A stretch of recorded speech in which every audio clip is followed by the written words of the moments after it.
আপনার কি মাঝে মাঝে এমন মনে হয় না, এই তো সেদিন শুক্রবার জুমার নামাজ পড়লেন, অথচ চোখের পলক ফেলতে না ফেলতেই আবার শুক্রবার চলে এলো। সকালবেলা ঘুম থেকে উঠে নাস্তা করতে না করতেই দুপুর, আর কাজের ফাঁকে তাকাতেই দেখেন দিন শেষ, রাত নেমে এসেছে। ঘড়ির কাঁটা কি আগের চেয়ে জোরে ঘুরছে, নাকি পৃথিবীর আহ্নিক গতি বেড়ে গেছে? ক্যালেন্ডারের দিকে তাকিয়ে দেখুন, 2024 শেষ হয়ে 2025 সালও কিভাবে দৌড়াচ্ছে। মনে হচ্ছে বছরগুলো এখন মাসের মতো, আর মাসগুলো সপ্তাহের মতো। এটা কি শুধুই আমাদের মনের ভুল, নাকি এর পেছনে লুকিয়ে আছে 1400 বছর আগের এক ভয়ঙ্কর সতর্কবাণী? আজ আমরা জানব কেন আমাদের হাত থেকে সময় বালির মতো ফুরিয়ে যাচ্ছে। রাসূলুল্লাহ সাল্লাল্লাহু আলাইহি ওয়াসাল্লাম কিয়ামতের কিছু সুনির্দিষ্ট আলামত বলে গিয়েছেন, যার একটি আজ আমাদের হাড়ে মজ্জায় অনুভব করছি। তিনি এই বিষয়টির নাম দিয়েছিলেন তাকারুবে জামান, বা সময়ের সংকোচন। সহিহ বুখারী ও মুসলিম শরীফের হাদিসে এসেছে, নবীজি সাল্লাল্লাহু আলাইহি ওয়াসাল্লাম বলেছেন, কিয়ামত ততক্ষণ পর্যন্ত সংঘটিত হবে না যতক্ষণ না সময় সংকুচিত হয়ে আসবে। সাহাবীরা এর ব্যাখ্যা জানতে চাইলে তিনি বললেন, তখন একটি বছর মনে হবে একটি মাসের সমান, একটি মাস মনে হবে একটি সপ্তাহের সমান, একটি সপ্তাহ মনে হবে একটি দিনের মতো, একটি দিন মনে হবে 1 ঘন্টার মতো, আর একটি ঘন্টা মনে হবে শুকনো খেজুর পাতায় আগুন ধরালে তা যতক্ষণ জ্বলে ঠিক ততটুকু সময়ের মতো। একটু ভাবুন তো, খেজুর পাতায় আগুন দিলে তা নিভে যেতে কতটুকু সময় লাগে? কয়েক সেকেন্ড মাত্র। আজকের যুগে আমাদের সময়ের অবস্থাও ঠিক তাই।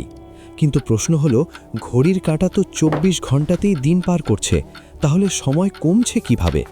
মুহাদ্দিসিন এবং ইসলামিক স্কলাররা এর দুটি ব্যাখ্যা দিয়েছেন। প্রথমত, আক্ষরিক অর্থ।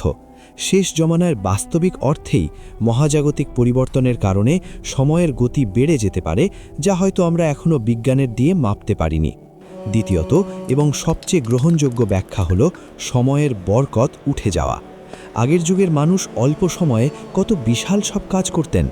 ইমামরা হাজার হাজার পৃষ্ঠা কিতাব লিখতেন, বিজ্ঞানীরা নতুন নতুন আবিষ্কার করতেন।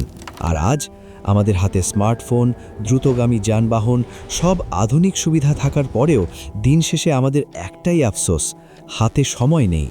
আমরা দুনিয়ার মোহে এত বেশি ব্যস্ত হয়ে পড়েছি যে আল্লাহ আমাদের সময় থেকে বরকত উঠিয়ে নিয়েছেন। আমরা দৌড়াচ্ছি, কিন্তু গন্তব্যে পৌঁছাতে পারছি না। মৃত্যু আমাদের ঘাড়ের কাছে নিঃশ্বাস ফেলছে, অথচ আমরা ভাবছি আমাদের হাতে অনেক সময় আছে। প্রিয় দর্শক, এই দ্রুতগামী সময় আসলে কিয়ামতের সাইরেন। সময় যত দ্রুত যাচ্ছে, আমরা তত দ্রুত মহাপ্রলয়ের দিকে এগিয়ে যাচ্ছি। আপনার জীবন থেকে ঝরে যাওয়া প্রতিটি দিন আপনাকে কবরের আরও কাছে নিয়ে যাচ্ছে। এখনও কি সময় হয়নি একটু থামার? দুনিয়ার এই মরীচিকার পেছনে না ছুটে আসুন এই অল্প সময়টুকু আখেরাতের পুঁজি সংগ্রহের কাজে লাগাই।